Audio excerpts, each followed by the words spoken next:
Hey there, Sharon Horne-Ellstrom here with day 396 of the Daily Scare Share. Doing one thing a day that scares me, and hopefully you're doing it right along with me from the book, Do One Thing a Day That Scares You.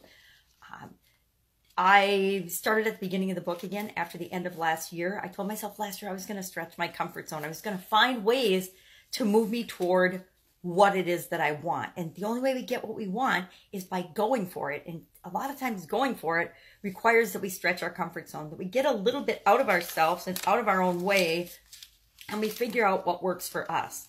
Now, one thing about going back and looking at when I've started and stopped this before was that sometimes the memories and the things that it stirs up aren't always great. They aren't always awesome. And I had stopped this, I mentioned yesterday, when my father became terminally ill with brain cancer. And so I quit doing it for about, it looks like about a month, because it was only a little over a month before my dad actually transitioned and passed away. And so 2 days after he passed away, I put an entry in the book. I picked up the book again. I'm sure I was looking for something and for some comfort to help me get through my grief. And what I wrote on here, it makes me really sad because there was drama and turmoil in my family after my dad passed away. And that always makes me sad when there's, mixed emotions. This is my dad and my mom, by the way. My mom is 81 and going strong. She is so awesome. But it was a sad day, and just some weird dynamics in families. And everybody handles grief differently. And I understood that, but it still meant I had a couple of sad days. But today is not a sad day, and this year I'm focusing all on doing one thing every day that makes me happy. So I did that first. I do that first thing in the morning. And then I looked at this and I'm like, oh, this makes me kind of sad, but it's how I was feeling at the time, so I understand. But today, and what the challenge is it's really a simple one. It's just a word and one sentence. It's the yes and no activity. So today's all about saying yes to something.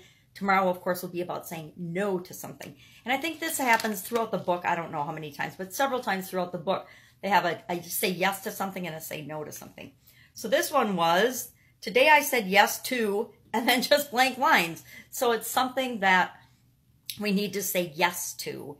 And so what will you say yes to today? What can I say yes to today? Well, I already said yes to something today, which is something I've been wanting to do, but I don't know how to do it.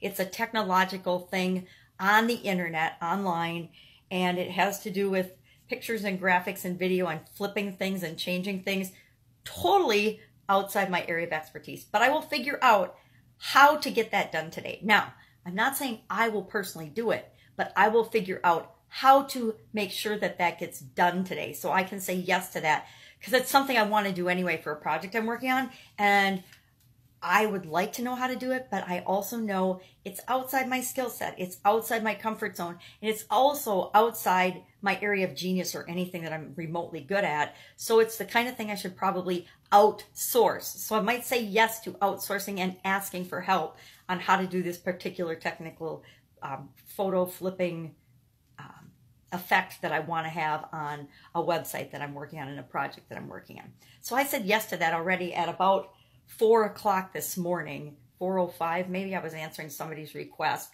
and I'm like, yes, I want to do that. I just even admitted to her. I said, hey, it's outside my skill set. I don't know how to do it, but I too have been wanting to do that. So I will figure out a way in the next couple of days. I'm not going to guarantee it gets done today, but I will set in motion the way to get it done today, so that it can get done.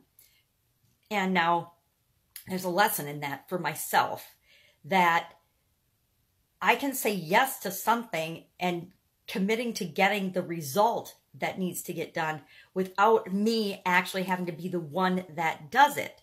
Because there are things that are outside our skill set. There are things that we're not wonderful at and that we should ask for help with. So I'm going to say yes to asking for help and making sure that I get that one thing done. What can you say yes to today? What is one thing that, and you might not know right now, but as things come up, be on the lookout for something that you can say yes to, and always say yes to what feels right for you in your tummy and in your heart, in your gut.